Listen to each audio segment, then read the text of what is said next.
வணக்கம், நான் உங்கள் கோடங்கி. வடக்குப்பட்டி ராமசாமி இந்த பேர் வந்து ஏற்கனவே ரொம்ப ஃபேமஸுங்க. கவுண்டமணி படத்தோட டைலாக்கு அது எல்லாருக்குமே தெரியும். இதில் பொங்கல் அன்னைக்கு வந்த ஒரு ரிலீஸ், அந்த ஒரு டீசர் ரிலீஸ் பெரிய சர்ச்சை ஏற்படுத்துச்சு. பெரியாரை இழிவுபட்டாரு நம்ம சந்தானம் அப்படின்னு சொல்லி அந்த படம் ரிலீஸ் ஆயிருக்குங்க.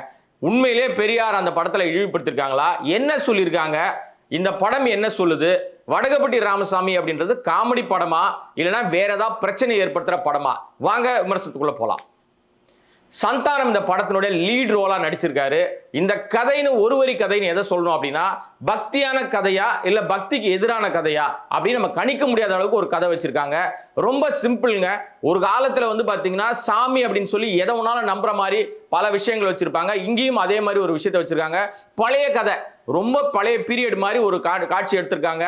இதுல என்ன ஒரு விஷயம்னா, ஒரு பானைய சாமியா காமிச்சிடுறாங்க. அதற்கு ஒரு கதை உள்ள வச்சிருக்காங்க. கடைசியில அந்த பானையை வச்சு சந்தானம் கடவுளே இல்லைன்னு சொல்ற சந்தானம் எப்படி அதை வச்சு மக்கள்கிட்ட ஏமாத்துறாரு, அது எப்படி பிரச்சனை ஆகுது, கடைசியில என்ன நடக்குது, சந்தானத்தோட ரோல் இதுல பக்தி ரோலா இல்லையா அப்படின்றத இந்த படம் முழுமையா ஒரு காமெடியா சொல்லணும்னு ட்ரை பண்ணிருக்காங்க. இயக்குனர் கார்த்திக் யோகின்றவர் ஏற்கனவே டிக்கிலோனா படத்துல வந்து ரெண்டு பேரும் சந்தானத்தோட இணைந்து பணியாற்றுறாங்க. அது ஓடிடியில் வந்த படம். இது முதல் முறையா தியேட்டர்கள் வந்திருக்கு. இதுல பாத்தீங்கன்னா நிறைய நட்சத்திர பட்டாளம், மேகா ஆகேஷ் ஆரம்பிச்சு நம்ம மொட்டா ராஜேந்திரன், MS பாஸ்கர், நம்ம ரவி மரியா அப்படின்னு ஏகப்பட்ட ஆட்கள் இருந்தாலும் படம் வந்து தொடங்கின ஒரு 5 மினிட்ஸ் வந்து படம் என்னமோ சொல்லுது அப்படின்னு நமக்கு ஒரு மாதிரியா இருக்கும். அதுக்கப்புறம் படம் போற அந்த ஜோர்லயே நம்மளும் டிராவல் பண்ண ஆரம்பிச்சிருவோம். சர்ச்சைகளான ஒரு விஷயம் இருக்குன்னு சொல்லி தேடிக்கிட்டே இருந்தோம்னா படம் முழுக்க எங்க பார்த்தாலும் ஒரே சிரிப்பு தாங்க. வெடிச்சிரிப்பு அந்த அளவுக்கு பயங்கரமா போட்டிருக்காங்க. பெரிய வெடிச்சிரிப்பு. பெரிய காரணம் என்ன அப்படின்னா, சந்தானம் குறைவா நடிச்சிருக்காரு, குறைவான காட்சிகள்ல வந்திருக்காரு. இதுதான் பெரிய பிளஸ்ங்க இந்த படத்துக்கு. இதோட சேர்ந்து பாத்தீங்கன்னா நிறைய நேரங்கள்ல வந்து இங்க மொட்டை ராஜேந்திரனுடைய காட்சியா இருக்கட்டும், நிழல் ரவியோட காட்சியா இருக்கட்டும், இதெல்லாம் பாத்தீங்கன்னா எவர்கிரீன் காமெடியா நிச்சயமா நிக்கும். இந்த வடக்குப்பட்டி ராமசாமி கவுண்டமணி காலத்துல என்ன மாதிரியான ஒரு ஜானரை கொடுத்துச்சோ, காமெடியை கொடுத்துச்சோ, அதுக்கு கொஞ்சமும் குறையாம இப்ப வேற மாதிரி ஒரு ஜானர்ல இந்த படத்தை கொண்டு போயிருக்காங்க. டெஃபினட்டா இந்த படம் சந்தானம் கேரியர்ல புதுசான ஒரு வழியை திறந்திருக்கு.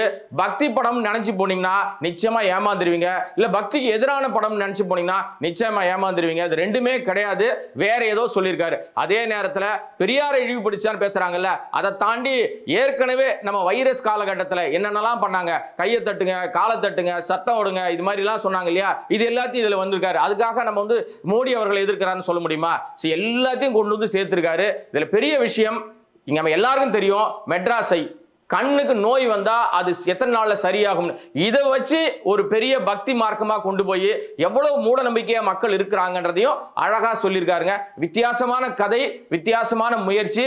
நிச்சயமா இந்த வர பட்டியல்ல வெளிவந்த படங்கள்ல வடக்குப்பட்டி ராமசாமி முதல் இடத்தை பிடிக்கும் அப்படின்னு சொல்லலாம். ஆனால் மக்கள் எப்படி ஏத்துப்பாங்க நமக்கு தெரியாது. நமக்கு அது பிடிச்சிருக்கு. ஆடியன்ஸ் மாதிரி இப்ப பெரும்பாலும் பத்திரிகையாளர்கள் காட்சியில் சிரிக்கவே மாட்டாங்க. அது என்ன காரணம்லாம் தெரியாதுங்க. ஏன்னா டெய்லி நாங்க 4-5 படம் பார்க்கறதுனால அப்படி இருக்குமான்னு தெரியாது நமக்கு. வாரமானா எல்லா படத்தையும் முன்னாடி பார்த்துருவோம். சார், இந்த படத்தை பார்க்கும்போது நாமளும் ரசிகரா மாற்றி சிரிக்கிற மாதிரி ஒரு சூழ்நிலையை அந்த சந்தானம் படம் உருவாக்கி இருக்கு. இயக்குனருடைய பார்வை தான் நினைக்கிறேன். சந்தானம் ரொம்பவே அதுல குறைவான காட்சிகள்ல வந்து குறைவா அவருடைய அந்த ஆளுமை இருந்தது தான் அது காரணம்னு நினைக்கிறேன். ஒட்டுமொத்தமா இந்த படத்துக்கு நம்ம வந்து மார்க் கொடுக்கலாமா அப்படின்னா, நான் கொடுக்குற மார்க்கை விட நீங்க கொடுக்குற மார்க் தான் பெருசா இருக்கும். வெயிட் பண்ணலாம் உங்களுடைய ரசனை எப்படி இருக்கு அப்படின்றது.